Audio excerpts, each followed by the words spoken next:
আপনি যদি অনেক বেশি ঋণগ্রস্ত হয়ে থাকেন, অভাব অনটনের মধ্যে পড়ে থাকেন, ঋণ পরিশোধ করার কোনো রাস্তাই খুঁজে পাচ্ছেন না, আপনার পরিবারের মানুষ যে ইনকাম করছে, এভাবে ইনকাম করে জীবনে কোনো দিন আপনার সেই ঋণ পরিশোধ আপনি করতে পারবেন না, এমনটাই যদি হয়ে থাকে, তাহলে আপনি রাতের বেলায় আপনার ঘরের লাইটটা অফ করে অন্ধকারের মধ্যে আজকের এই ছোট্ট দোয়াটি শুধুমাত্র 40 বার পাঠ করবেন।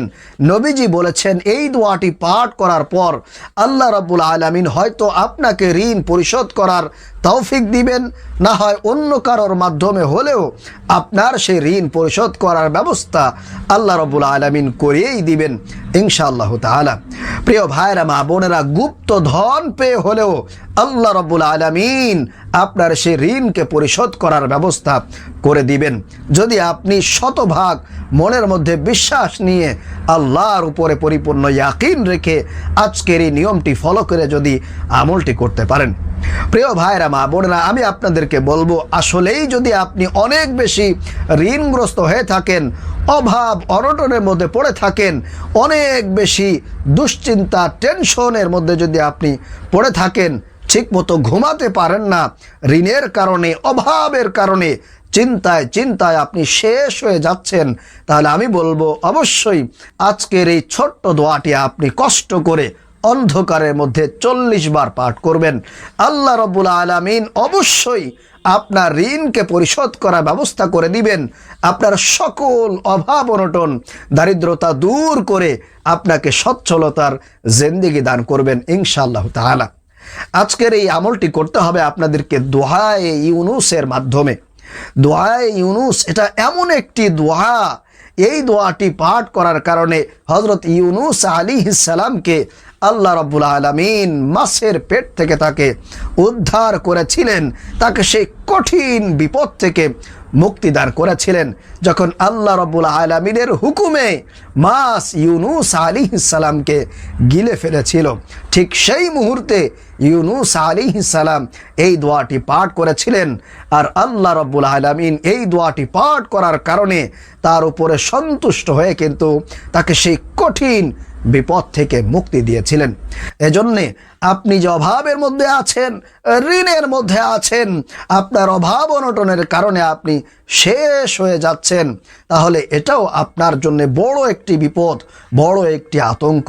অতএব আমি বলবো, একটু কষ্ট করে আজকের এই আমলটি করুন, আপনি চমকা যাবেন, অবাক হয়ে যাবেন, আপনার সকল অভাব অনটনগুলো ঋণগুলোকে আল্লাহ রাব্বুল আলামিন পরিশোধ করার ব্যবস্থা করে দিবেন ইনশাআল্লাহ। এই আমলটি করার জন্য প্রিয় ভাইরা মা বোনেরা, সর্বপ্রথম আপনি ওযু করে পবিত্রতা অর্জন করে নেবেন। এরপরে আপনাদেরকে করতে হবে আমলটা হচ্ছে ফজরের সময়। আপনি ফজরের সময় ঘুম থেকে উঠে প্রথমে ওযু করে পবিত্রতা অর্জন করে আপনি প্রথমে 2 রাকাত ফজরের সুন্নত নামাজটা আদায় করে নেবেন। এরপরে আপনি যেখানে বসে আমলটি করছেন সেই রুমের লাইটটা আপনি অল্প সময়ের জন্য বন্ধ করে দিবেন। তারপরে চাইলে আপনি ছোট্ট একটা মোমবাতি জ্বালিয়ে আমলটি করতে পারেন, অথবা আপনার হাতের মধ্যে থাকা মোবাইল ফোনের ভেতরে যে ফ্ল্যাশ লাইট আছে এটা আপনি জ্বালিয়ে দিবেন। তাহলে যেটা হবে, হালকা আলো হবে এবং কিছুটা অন্ধকার থাকবে। এই অন্ধকারের মধ্যেই আপনি এই ছোট্ট আমলটি করবেন। প্রথমে আপনি 3 বার নামাজের দুরুদ ইব্রাহিম পাঠ করে নেবেন। এরপরে আপনারা এই দোয়াটি হযরত ইউনুস আলাইহিস সালামের শেখানো এই দোয়াটি 40 বার পাঠ করবেন। এইভাবে লা ইলাহা ইল্লা আনতা সুবহানাকা ইন্নী কুনতু মিনাজ জালিমিন, লা ইলাহা ইল্লা আনতা সুবহানাকা ইন্নী কুনতু মিনাজ জালিমিন। এইভাবে করে 40 বার পাঠ করবেন। তারপরে 2 নম্বরে আপনারা গুপ্ত ধন পাওয়ার জন্যে, আল্লাহ রাব্বুল আলামিনের পক্ষ থেকে গায়বী রিজিক পাওয়ার জন্যে এই ছোট্ট দোয়াটিও 40 বার পাঠ করবেন। সেই দোয়াটি হলো, ইয়া হাইয়ু ইয়া কাইয়ুম লা ইলাহা ইল্লা আনতা বিরহমাতিকা আস্তাগীস, ইয়া হাইয়ু ইয়া কাইয়ুম লা ইলাহা ইল্লা আনতা বিরহমাতিকা আস্তাগীস। এরপরে সর্বশেষ আপনারা আবারও 3 বার দরুদ শরীফ পাঠ করে ফজরের ফরজ নামাজ আদায়ের পূর্বে আপনি ছোট্ট করে সংক্ষিপ্ত আকারে মোনাজাত করবেন। অবশ্যই আল্লাহ রাব্বুল আলামিন আপনার মোনাজাতটা কবুল করে নেবেন। আপনার সকল ঋণ মুক্তির ব্যবস্থা যে কোনো উপায়ে হয়ে যাবে ইনশাআল্লাহ।